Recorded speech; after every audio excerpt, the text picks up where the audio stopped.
Actually, I don't even know what Ridley softlock is either, honestly. How do you even softlock a Ridley? I don't even know how you do that. I mean, Paulsmore found a way, so Damn. doable.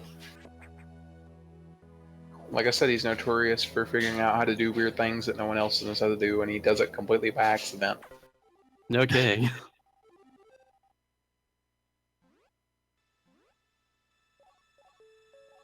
Alright, but now we're on Sector 6. My personal favorite like areas on the run too. Sector 4 and 6 are like my two favorite ones. But I really like just how Sector 6 is presented though. It's Sector 6 Sector 6 Nocturnal, and so I think you probably expect from the name, it's gonna be like pretty dark and decently spooky. That's kind of how it is. That's really just how it is, honestly. It's a very dark sector, and like everything with it just like fits really well. This is how it's supposed to be presented. Yeah, I know someone asked a good question in chat. Are there any like Japanese version specific glitches? Well, main reason that Shasta's playing on Japanese version is because it's faster than English version for text, so faster RTA time. And there's one other thing Japanese version have that the English version does not, and that's difficulties. The US version does not have like easy or hard mode, but the Japanese version does have both of those modes. And that's basically the main reasons you want to use the Japanese version is because of difficulties or because of the text speed. But interestingly enough, there are actually a few glitches that we didn't know about that were in the English version that Nintendo found out about, or whoever was developing the game found out about, and are actually fixed in the Japanese version.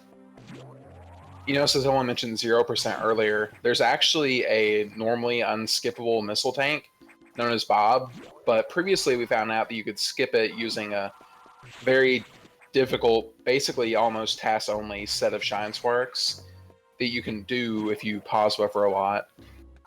But that method's extremely difficult, but it works in all versions.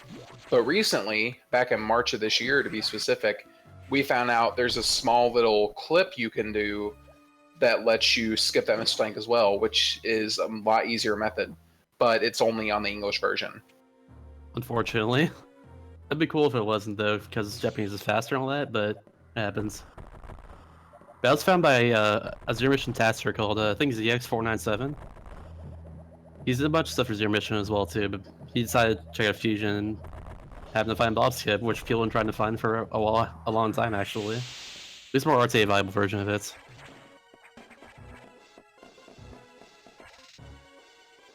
But I didn't explain the sector actually. So main gimmick of this sector on this first visit is that there's always ISXs going around everywhere that escape from Sector 5, which we're going to after this sector. And they do 80 damage to us, so they hit us. But the game really presents them as like this really scary threat and all that, which it kind of is, because it does a lot of damage, so you don't want to get hit by them. But on your first playthrough, you obviously are going to be like terrified of them. Now this is a giant Corax. What I'm going to do is I'm going to trap him in this corner here by far beam inside of him like this. Then I'm gonna double this right here. Kill that, that's fine. I'm gonna do this actually. Did that completely wrong. Let me do some double this like this. Nope. I should stop calling it out so that I should get this. There we go. But yeah, that's the giant Corax. Essentially, it absorbed all the data from the data room it was just in. And the data is for the various suit we just got right now. The various suit allows us to go through icy areas without getting, well, killed. Because it'll slowly drain our health if we do that without the various suits. And Sector 5 is completely filled up with ice, so we can't advance in the game unless you get this. But now we can absorb the ice fixes and everything is all hunky-dory. So before they were afraid, they were actually like going to kill us, the ISXs. But now they're just kind of afraid of us all of a sudden after we go through that room. So if we get rid of one of them, they'll start running away from us just because they're gonna die otherwise. I always liked the little touch of the game. It's one of my favorite aspects personally. Because they're going towards us on our way in, now they're just going away. I was seeing. Alright, but I'm not gonna get this tank right here. I decided in practice before that to save some time not getting this tank right there. Which saves like 5 seconds or so. If I wanted the marathon safety I could have, but we'll be fine. We need about 40 missiles or so to actually complete the game. Or at least kill the bosses quickly. So therefore, that's what I'm doing.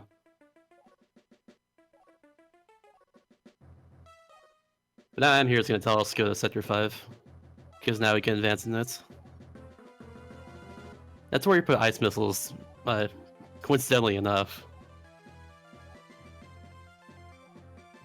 Put ice missiles in the ice sector, because, you know, why not?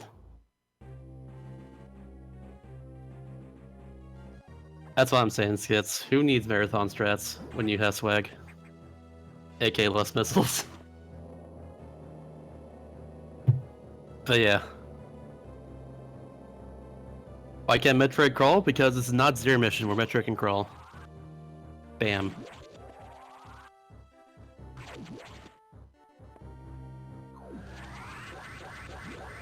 Samus can roll, however.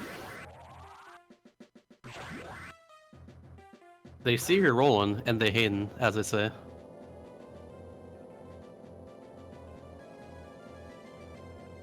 Alright, very beginning of this part, I'm gonna have a charge beam out, and then shoot a missile at me on the wall. Then gonna jump up and shoot the missile. Just gonna say what I'm gonna do before I actually do it. Just in case I fail doing that, I'll be embarrassed.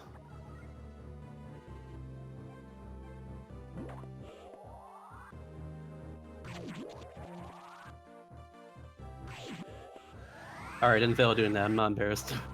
Nice.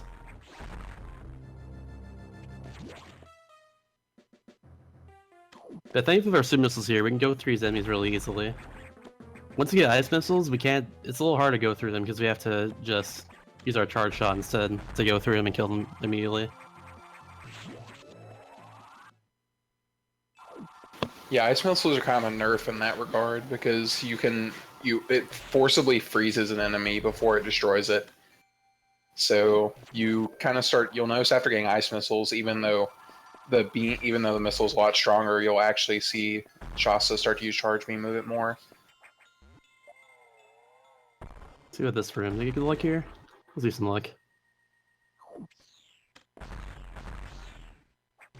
I want to basically make all enemies in that room just hit the wall on the left above me, so that I don't run into them as soon as I destroy a wall. I realize it was very poor timing for me to say you're going to start using charge beam more, considering what's happening directly after this, but... You know. It's okay. Yeah, now we unlocked the level 3 doors, which allows us to go to the data room where ice missiles are actually. Start doing that. I'm gonna go up here, shoot a few charge beams like this. Nope, I can't get around that. That's right. What I'm gonna do here is I'm gonna hold charging through a transition and then let go of it. Whenever I hold charging through a transition, whenever I do that, then it'll let go of the charge beam on the first frame you go through it. So in this case, it'll go through a door there while having the speed boost out instead of having it destroyed like that. That saves me a little bit of time on just movement. It would see me do that a good amount as well throughout a lot of the run. It's just holding a charging through a transition, then letting go of it.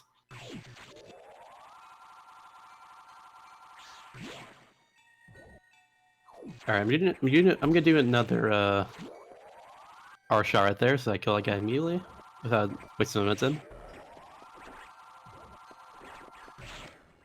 Oh yeah, forgot. So pulling a secret key is basically during a race of Metroid Fusion one time, and a run of the game called Secret Key, he actually left the sector before he had ice missiles, so he went all the way back to the navigation room and just Adam told him to go back and get ice missiles, which lost him like a minute or so. That's a thing that happened before. Thankfully we got it. Or at least I remember to get it. Now, apparently, pulling a GRP is on our second way back from Sector 2. We go back and try to get ice missiles when we don't need to get ice missiles at all from Day Room. Apparently, it's pulling a GRP, which is similar to pulling a secret key. Also, important part here. This is the emergency and trigger Z section. Emergency and Franker Z. Throughout this entire section, I want everyone to spam emergency and Franker Z in all caps. Until the very end of it. It's kind of a Metro Fusion tradition. I think Curry Massa started it, if I remember right.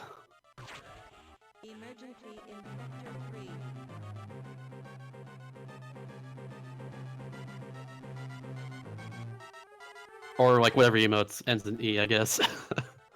Whatever works. Alright, I got this. There we go. Yeah, this is the meltdown section. The entire space station is now melting down, and the way to cool it down is that I go into Sector 3 to an area I haven't gone to and cool it down. Simply enough. The switch you need to press there, and unfortunately SX is there already. So we need to make sure it cools down, which SX does not want to do. SX wants to destroy the entire station.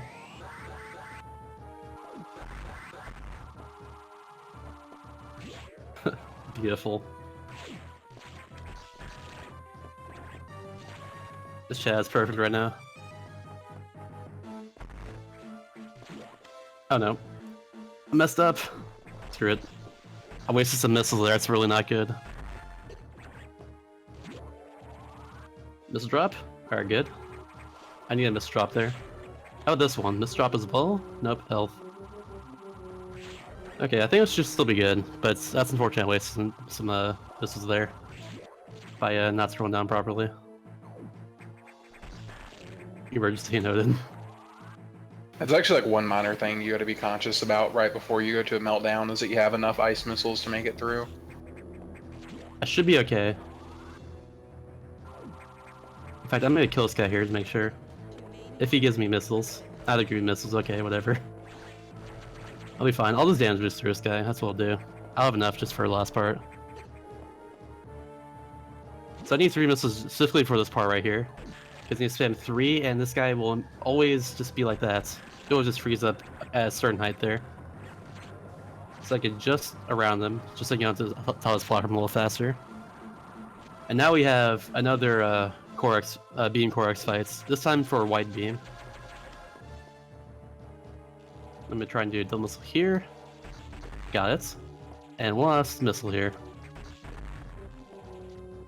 Oh, I'm just gonna miss 420. Dang.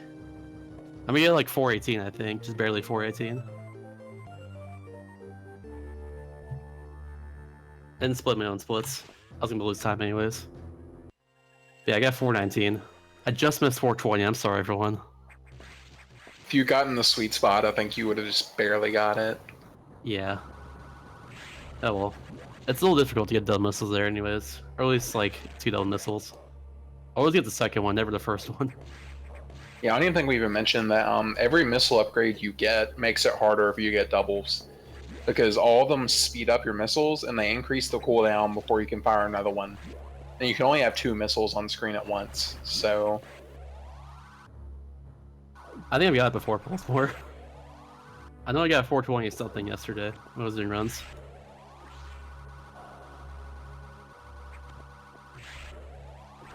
Alright, see if I can do this right here. I haven't feeling this a lot recently, but hopefully I get it here. Alright, frozen. Good, I got it, nice. That's a fast dragon in that room. One do through our entire room is I want to freeze those stretchy enemies. And when I do that, I can just jump on top of them instead of having to climb the wire on the left the entire time.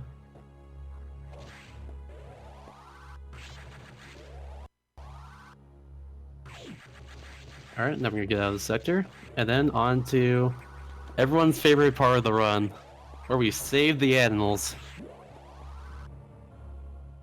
And not kill them. Because not Super Metroid. I keep forgetting to go on that platform.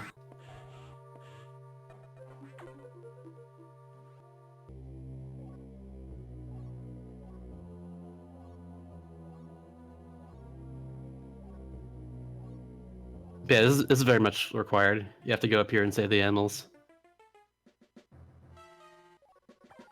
If you don't, the ship doesn't appear at the end, and you just die. Exactly. And dying is bad. Contrary popular belief for all video games.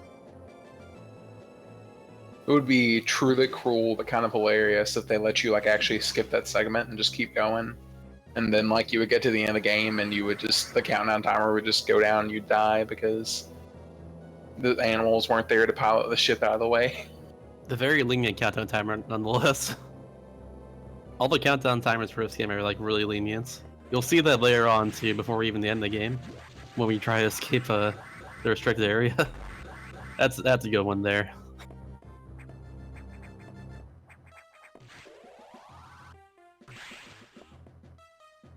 Going up here. Like I mentioned earlier, whenever you shoot a beam, it resets my neutral. Therefore, I can like jump on platforms a lot faster like that.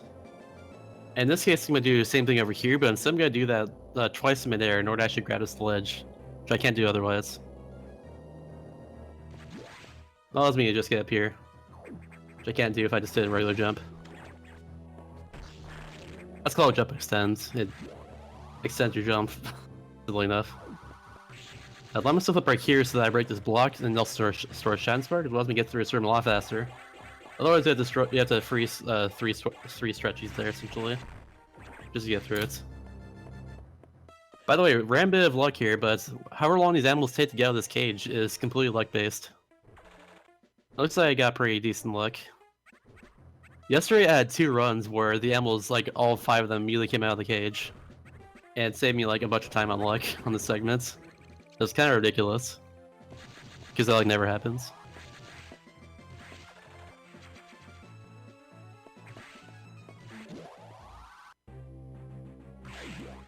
And now Sam's gonna ponder here about the animals she has saved and what the purpose of them are. And you'll see later on what the purpose of them are. It's actually pretty cool.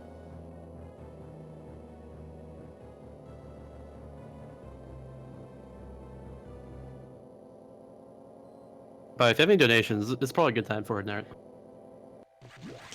We do have a couple that we received earlier. Oh, my bad.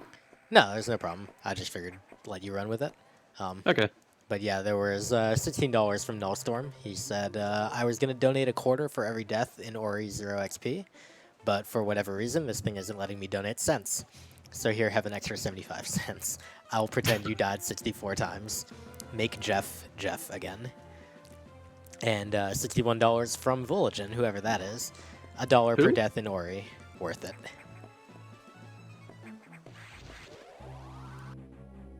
Is that it?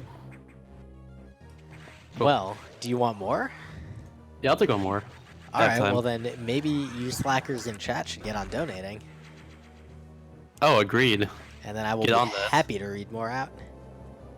There's a lot of transitions in these elevators in this game, and they take time. There's not much to talk about during them, so let's have something to talk about during them with donations. There's also like a 3-minute text box like at the end of the game too, so that's like another really great spot. In Japanese, it's actually 1 minute long, but in English, it's like 3 minutes long. So, you know. Clearly, you should have optimized for the marathon situation by playing in English to make sure that we get the maximum amount of text auto scroller action. Agreed. I should have done that, honestly. I had my practice card as my English card in before. I should have just kept it in the entire time. For maximum story as well.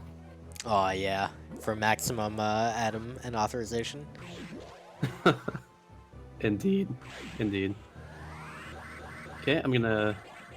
But there's a sort of Shine Spark thread little section. Just like in Shine Spark on this little platform here, and get up here. Doing so saves like a second over just doing normal way. But it's worth it. I'll do that same thing later on as well too. And it saves a lot more time than just 1 second.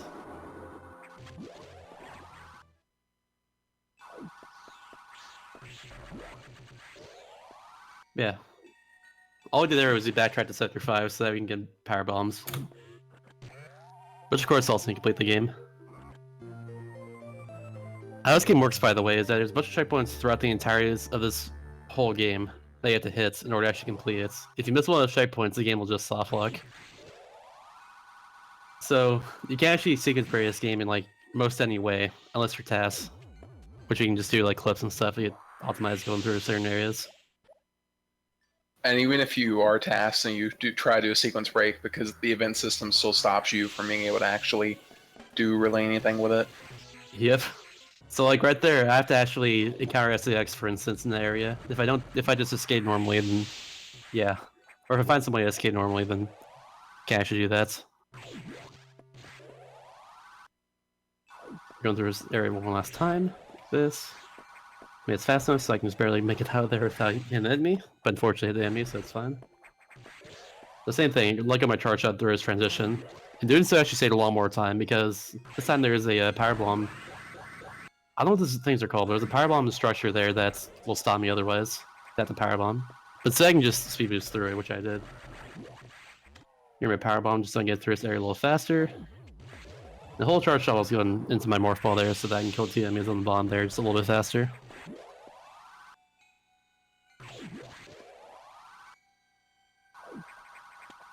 And now Adam wants to go back to our ship here in a second. So therefore we're gonna do that.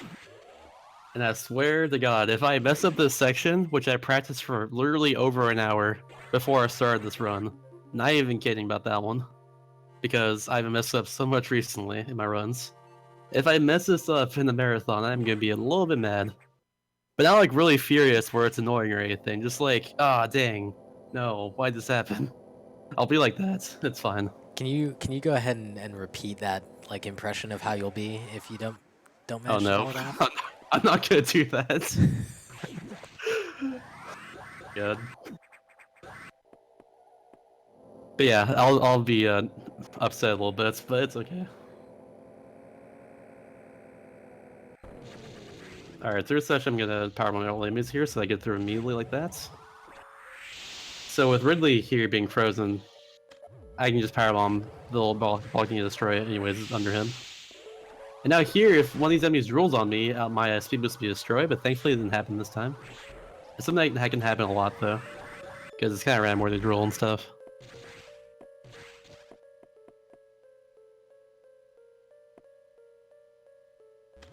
Okay, that power bomb's for later once you go through it. Once you are done with that, I'm here.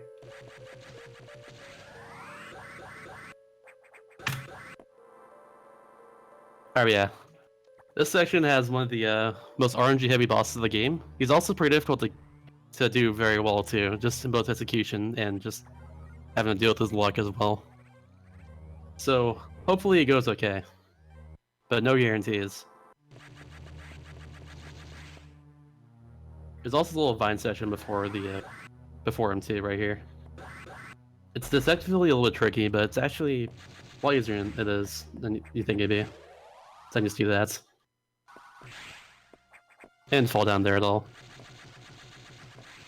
This face power can be either left side of the room or right side. He was on the left this time, so I can just kill him immediately. If he's on the right there, it's hard to avoid his attack.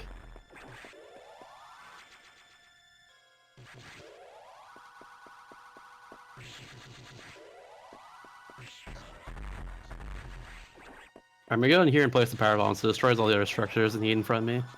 Just so I don't have to waste time in doing so myself. Alright, please give me no beams. Nope. I was wrong. Alright, showtime, let's go.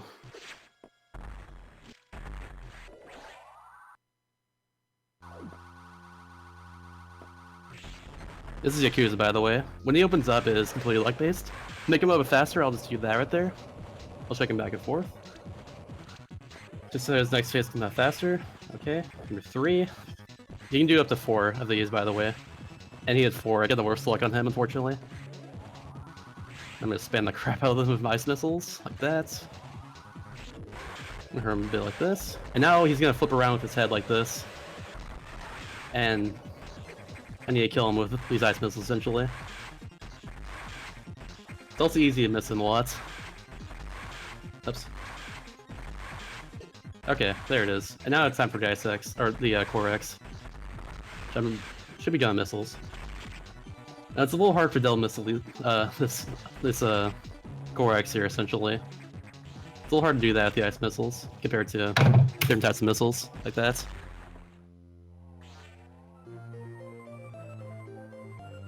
But yeah, that's Yakuza. Yakuza's a little difficult of a boss. Casually, he was probably the boss that I struggled the most on as a kid.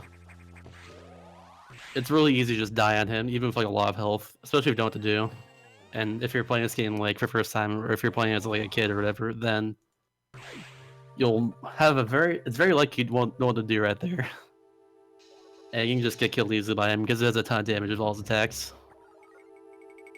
He's gone now though, and we got space jump out of it, which allows us to continuously spin midair like this and just jump infinitely. Place power bomb here and the regular bomb here, just because it's slightly faster. And now we're going to a very infamous section of the game called the Yakuza chase, the SEX chase. Essentially, SEX is gonna be chasing us here, and we don't want to dive at him. What game wants you to do is once you go into this next room here, instead we know how to get out of this area anyways, so I'm just gonna go straight down, just escaping like this. We're supposed to go in the next room and wait there for him to get out of the room, but we're good now. Now we're back in Sector 2 all of a sudden. Yeah, different part of the sector we've never been to. Yeah, you actually visit every sector in this game twice, except for Sector 5, which you visit 3 times. It's definitely good use of like certain areas in the game that are just kind of left over. And it's good for like hiding secrets and all that, because there's a lot of like secret missile tanks and power bomb and E-tanks and everything in this game that you just don't collect. Each percentage of this game is actually for collecting one of the tanks in the game. So Van's right, I think I'll have like 10%, I think, from the right? I forget. Anyways, this boss is Notori. I know, I'm messing with Ray. Shot a little few more missiles, but I'll be okay. What I'm doing here is a power bomb him, and then shoot your charge shot, shoot your missile, and then it'll be done. Now I'm gonna start spamming missiles because I shot him enough. But that is also the only boss to be hurt by power bombs. No other boss in the game can do that. Alright, good. Shoot this. Got that. I completely was off in those doubles. Holy crap. What happened there? Alright, didn't make it up there, please. I think it's enough. Okay. So, a bad fight there, but it happens. Oh yeah, and by the way, when I was standing there on the right side of the platform, from where Notori was there, the flyer on the left side of the room was not shooting at me. That just kind of happens. I forget why it happens, but it just does. Oh no, I failed that. I was gonna bog at the very top of that wall there if I didn't go diagonal like that. I was actually trying to do a very precise trick, where if you do a shine spark on the very like right of that wall there, and you get pushed over by the wall a little bit, then it allows you to actually get hurt by an enemy on top of there, and it saves like 3 seconds. It's pretty cool. Unfortunately, I failed it, but it's okay.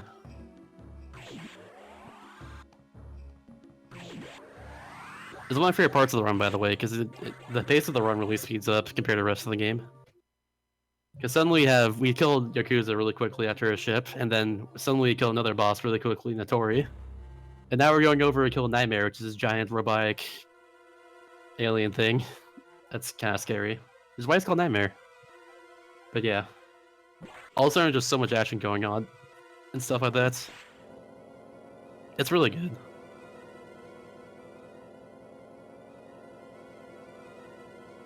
Yeah, I was gonna mention this a little bit earlier. You do end up, at least with the route you're doing right now, you will have exactly 10% at the end, because you picked up 4 E-tanks and 6 missile expansions. Perfect. I thought it was that, but just wanted to make sure.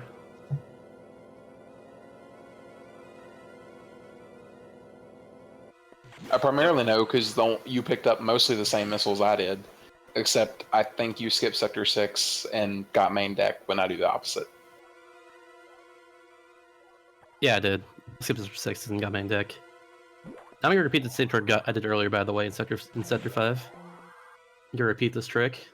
Except I completely failed it. Alright, backup time. Let's go, boys. But yeah, I got hit by an enemy there. Now, here's the backup. Just like that. Now we're just gonna do that over the entirety of these 4 rooms. It should have been 5 rooms, but we're gonna talk about the 5th room. I'm not doing Nightmare Space Boost, that's just ridiculous. Oh no. I was like about to say, no Nightmare Space Boost? Come on, Shasta. No. I'd never done that before. I don't think I've ever seen like someone completely do it. I've seen people like get to the last room and fall, but that's about as far as I've seen someone get. To say the least, is very hard. It's not an easy trick. It's extremely hard. You have to have like really good rhythm on your like tapping, I guess. Whenever you tap it, to actually like jump and stuff. Nice, yeah, good luck there at least to make up for the bad execution earlier. Oh, this is a nightmare. I'm gonna do this little trick here. I just do it for fun.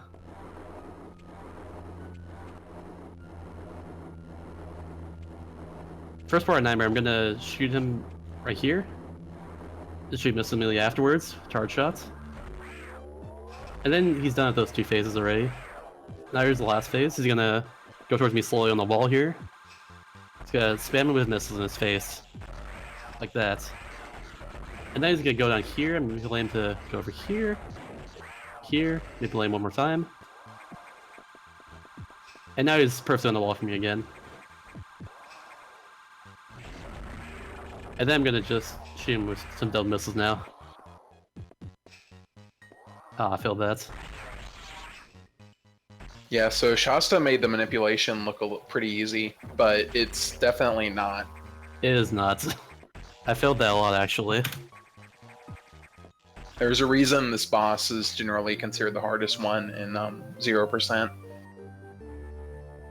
That's because whenever he hits you, he does more than 100 damage, if I'm correct.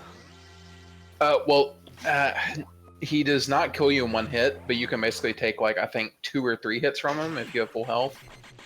Oh yikes, that's bad too. But really what kills it is how little damage you do. Because you basically have to use Plasma Beam for most of the fight, which, because of the way his hitboxes are designed, it doesn't do a whole lot of damage. So you just kind of have to deal with it. And that ends up making the fight take forever and increases the chances of you getting hit 2 or 3 times.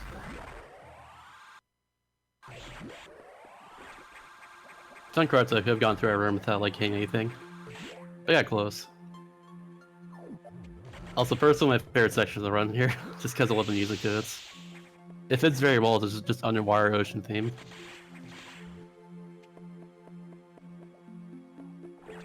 Place problem here, so destroy a few objects. Same with right here. Just don't have to place like multiple bombs to get through a section. It saves a little bit of time, obviously.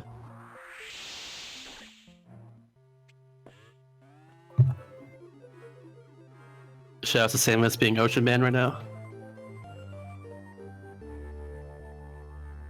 You know Samus not man. But anyways, we're gonna spaceship up here again. Now the room after this, I'm gonna just be very careful about it. Well, not after this next room, I mean, but the few space fires fish right here. There's gonna be. And then right here, I'm gonna be very careful about this. If I freeze this guy, I have a tough time actually. Yeah, I did. Okay. It's supposed to save time. I have a tough time actually getting around these fish whenever I freeze that enemy there to jump on top of him. And you just saw that right there. Yeah, I was gonna mention if you actually freeze it right as you come out of the door, that's a frame perfect trick. So I was worrying about that actually. I knew it was like only a few frames to do it, but I don't know it's frame perfect. Yeah, so it's part of the reason why it's extremely difficult to get. I'm gonna space just right here, by the way, which allows me to just get through objects. That stretchy object there. Half coordinates after this run. This run's almost over. It's got a few more sectors left, and then SCX, and we're done.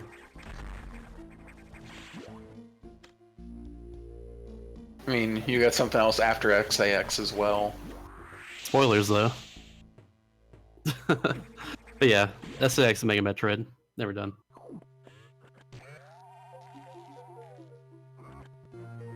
Alright, according to my splits here, I shouldn't PB, but still on pace for 49, which is my PB on Japanese. On the very last, my very last race in Metroid Fusion Tournament, I got a 48 in-game time on English. So that was the thing that happened a few weeks ago. I've been yet to get a 40 in-game time on Japanese, which I'm trying to get for a good amount of time now. Won't happen this run though, unfortunately, but it's looking cool. You actually got your first 49 during the tournament, didn't you? Yeah, I did. I got my first 50 as well, I'm pretty sure. I pretty PB'd a lot during that tournament. A lot of people PB'd that tournament. Like we literally had 2 more people get 46s because of that tournament. Oh yeah, Pulsemore and who else? Who's the other one? Ross. Who Ross again? did not have Oh, his yeah, Ross he did. 46. He didn't? I swore he did. No, he was close before the tournament started. He got it like a week after the tournament started or so. Oh, okay, that's awesome then. It might have been in between like the official start but the ending of signups. It might have happened then. Which I guess in that case he did technically get it before, but he didn't get it before the seeding was final, so. Okay. So he still got it, so that's a good thing. But if those don't know, 46 in time used to be like the title record by with like a bunch of people for a long time for this game. Until JRP, who is basically the god of this game, he got 45 in game time. His first one to do so, and then Eagle, who's another really good runner of this game in Metroid Zero Mission as well. He also got 45 in game time, which makes it now a 2-way tie for first place instead of like a 5-6 way tie for a while. It was like 4 or 5 way tie actually, but yeah. Yeah, if the 45 was never gotten, we would have an 8-way tie for world record right now. Yep. And that's not even counting Herc, who does not have who has a 46 but not recorded yet. So He actually has 2 of them and now recorded. yeah, both of them. Yeah, I remember that too. Alright, instead of walking back normally like this, I'm gonna Shine Spark and then go all the way back with this and then store right here really quickly. Then shot her up this room again. Saves a little bit of time doing that. Alright, now we're gonna have another boss here. I might remember from earlier, but this is now a more powerful upgrade version of him. This is Xbox, who is the robot we fought earlier on in the game, in Sector 3. Oh, he gave me a bad pattern. Or I must have a nip on him, either way. The fight I struggle a little bit on, just because, you know, I practiced it before. I still mess up, like, how exactly to make him, like, cooperate correctly. And I'll mess up the fight a little bit now, anyways. Yeah, I'm really messing it up. I'm taking it safe for now, because I don't want to die. And take more missiles. Alright, now he's dead. That was not a good fight, unfortunately. Things will be okay, though. Fun fact, this is the only boss you can't get double missiles on. The TAF, like, barely does it, but it's not RTA viable.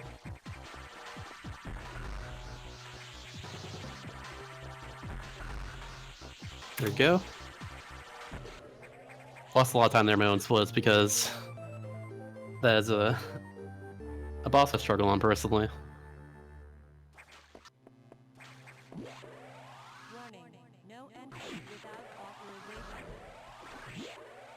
Warning, no entry with authorization.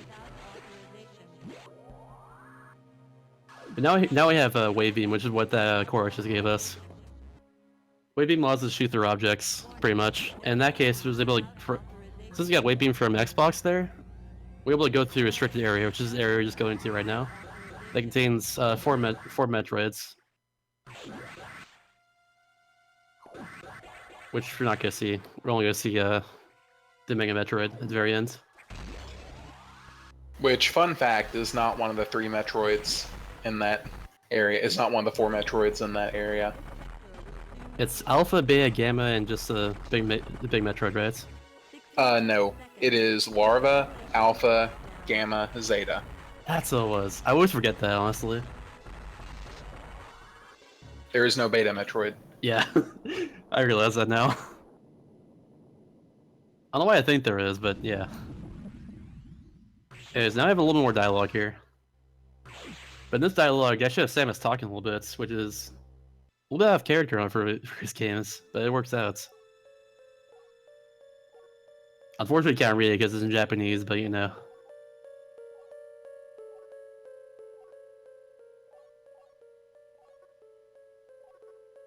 This is basically just Adam chewing out Samus for destroying the whole place, even though it was technically the Sax.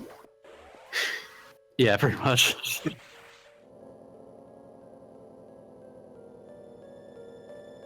So fun fact, last stroll in texture where Samus is just looking at the camera like this. It's not like it matters like what that is, but you know. Last session like that. Anyways, now we're back in Sector 1. Which, this is the first sector we visited, and the last sector as well that we're gonna visit.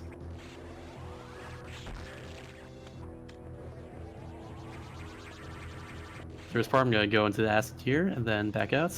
A whole diffusion missile through its little, little section there, then power bomb the wire. The diffusion missile is 7 we can just get out of the room easier once we're out of there. Here's the room that I struggled a little bit with. This is the golden power room. You want to explain the next gen?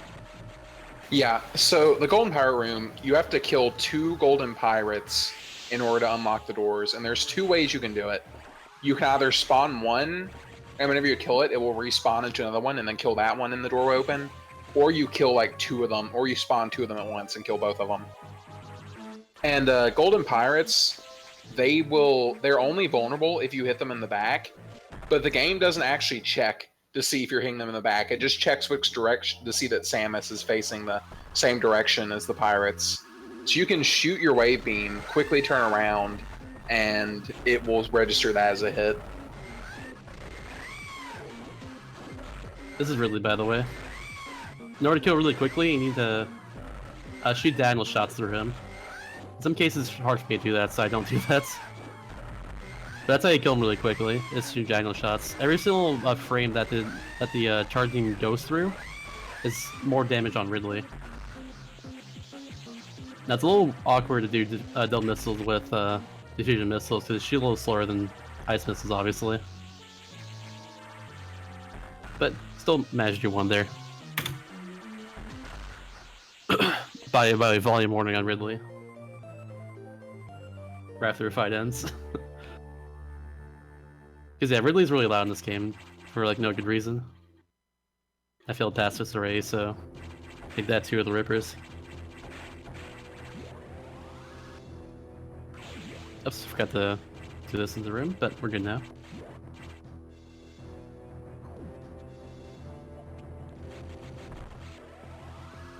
But what we have from Ridley there is Screw Attack. Screw Attack is really, really dang powerful. It can kill most enemies just 1 hit.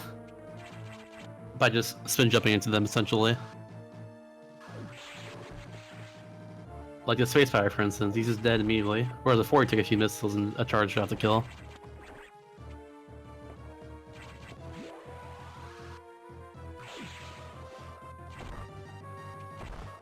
Also allows to kill, destroy Screw Attack blocks too.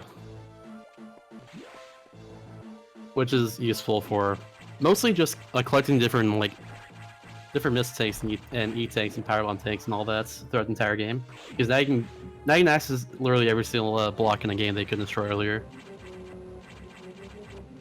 Speaking of screw attack blocks, let's do this. I can reset my neutral by screw attacking through these blocks here.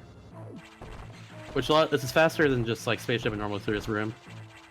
I just do that there instead. Saves just a little bit of time.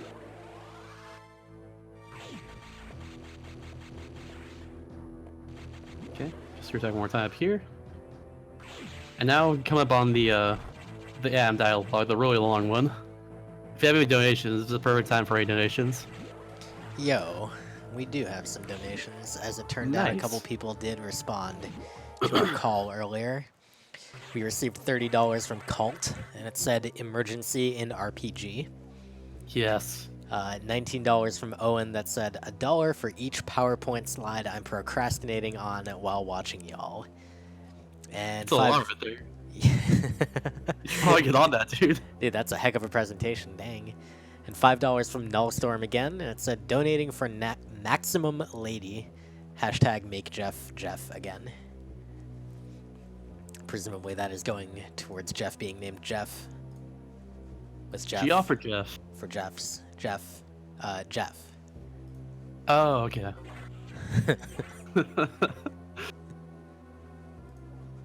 Alright, almost get very into this one. Thankful not playing in English, otherwise this would be like over twice as long, by the way. The set scroll is a lot slower in English, and there's a lot more of it. You might notice in the scrolling text there that it didn't fill the entire screen. Well, it does that in English, and it fills it slowly. A objectionsley. That's what that Japanese part says right there. It's basically their entire dialogue. Samus figures out that the computer he's talking to was Adam, who was a person that saved Samus in a different mission that I don't think is really actually explained, or like we've seen before. But yeah, anyways, that's who Adam is. Person that saved Samus' life that she thought was actually dead. But no, she's not. No, he's not, rather. I mean, he kind of is dead. He's just, his mind is just in a computer now. Give or take. Alright, deal space is right there. Screw attack right there. And now what we're doing is just going through SAX. By the way, I'm not going to save for SAX, but if I do die to him, I do have a save for him that I can just use instead. But I shouldn't die to him. But then again, that's should, not guaranteed I won't die. Anyways, I'm going to be confident for this fight and not bring myself down for no reason. So hopefully this goes okay. Everyone get ready to make splice jokes. So how many dollars are we donating per death? $10 for me per death. Which hopefully doesn't happen, but we'll see. Next, you want to spin the fight while it's happening? Yeah, sure. Cool. So for the first phase of this fight, what Shasa's going to try and do is actually stun lock Sax, which can be done by simply freezing her and repeatedly hitting her with charge beam shots. You can do it one of two ways. Shasa's doing it the easier way, where you just keep firing it horizontally, but you can actually also do this by jumping up and shooting diagonally, which speeds it up a whole lot. And that can actually be done in like 4 shots or so, compared to the countless shots you saw Shasta have to use. In the second phase, it's pretty straightforward. It turns into that large beast and jumps around the screen, and you'll just need to hit it, ideally with 2 fully charged wave beam shots, but again, it depends if they're diagonal shots, and Oh no. if they're not, it might not end up well. That was a really slow fight, but I got double, thankfully. I was like stopping for a second because I was like, oh no, how's this fight gonna go? I was trying to play it safe at the end there. It was a little slow because you want to kill the Corex there right where on the sweet spot, but unfortunately I didn't do that. But I played it safe, didn't die. You were scaring me there for a second. I was like, oh no, Shasta, don't. We're good, we're good. But yeah, now we're gonna blow up the entire space station, which is kind of what S6 was doing earlier, but now we know it's probably a good thing to do so, to destroy all the X-parasites so that doesn't affect the entire world, or the galaxy rather. So now we're doing that, and we're just gonna escape the entire place. Let's see if I can get this little trick here called zigzag. Done correctly, I got it, cool. Done correctly, don't need platforms there. Not planet bleed free, no. There's one less trick I can go for right here. You know what? I'm gonna go for it, even though I never get this. It's not a low height shine spark. Doing earlier in Sector 4. I didn't get it. Okay, never mind. What I'll do is basically make it so that I hit the right wall of this next room over here, which saves a few seconds. All I need to do is go to center to trigger Mega Metroid though. Now this is the Mega Metroid. I can if done correctly, I'm gonna stun lock him in this corner over here, just to make sure that I can kill him and that doesn't hurt me or anything. So hopefully that happens. What happened here is S6 gonna die with one swipe, because S6 is a weakling apparently, because we destroyed her. But anyways, that's what we're doing. Anyways, we're gonna just hit him diagonally like this, and go right here, and still knock him like this. And that's it. And that's a Mega Metroid. Time skip as soon as Samus faces forward in the ship here. Yeah, so that stun lock, it has a pretty clear spot to set up for it, but you can still mess it up. Time. You could be the best runner in the world and be racing against someone who just picked up the game the week before and die to Omega because you messed up the quick kill. So it's a little interesting. I think actually I tested this yesterday. I think actually the fire rate limit for the ice beam there is a little bit slower than all the other beams, or at least I'm just bad. I'm just bad either way. So I was trying to shoot as fast as I can, and it just wouldn't go. I do not do the sunlock because I just cannot press my B button fast enough to do that. Nice job So on yeah. the run. We had a Thank you. it's like a 1:18:33 real time. Cool. I got the same thing as all my splits. Nice. But yeah, it's Metroid Future, everyone. If you want to, we can wait towards the end of the credits for in-game time. I think it'll be a 49 anyways, but might as well check it out. Let's see how our schedule looks.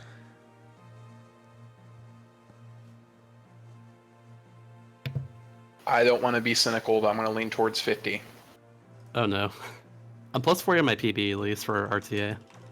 So we'll see, I guess. It depends. Like, that's all I'm going to say. Because I know you have the 3-minute text save, and a 1:18:33 is a 47 in English. So I was just manually adding 3 minutes to it and figured that would probably be about right.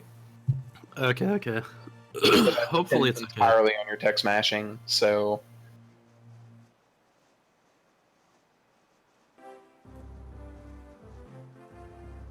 If only Ross was here to appreciate that joke. Because that's his own joke. Yeah, credits are like 2 minutes longer, so if you want to, you can just like skip it. But up to you. Nah, it's fine. You can Cool. relax and enjoy the credits and get your game time, which I'm sure will definitely not be exactly what you just said it would be. We'll see. I mean, it does go by minutes, so it's like a bit easier to get a good guess in. Yeah, unfortunately, this game doesn't have like seconds for in-game time, but it's actually really accurate. Other than that, Ah, no it's beam. unfortunate to see it. Beam. No.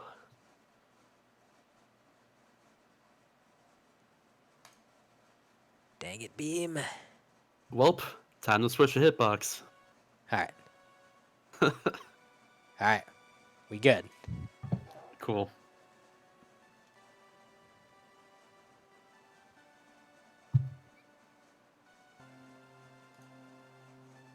Actually, do you know why the game why Fusion goes in, can't speak. Do you know why Fusion goes by in-game time anyways? I could not tell you honestly. Like, that was. I mean, it's kind of like I can't tell you why Metroid 2 started out with RTA either. Like, I'm guessing just whoever back then just decided to use in-game time. That's probably what it is. These guys not having the historical knowledge. Oh my goodness. Wow. So, probably the origin of in-game time being preferred was at the end of Metroid Prime. You would just get your in-game time in minutes, right? And it's like, oh, well, there's your number. You don't need to do any other fancy measurement. You've got a number there. Ditto for Super Metroid, right? Ditto for this game. Eventually, see Metroid and Zero Mission and switch over RTA though, because turns out you can just kind of be playing game time in those games. But not Prime and not Fusion. Yep. It was 50. Are you kidding me? You're right. Why? Rip. I was barely at 50 then. Oh well, that's fine.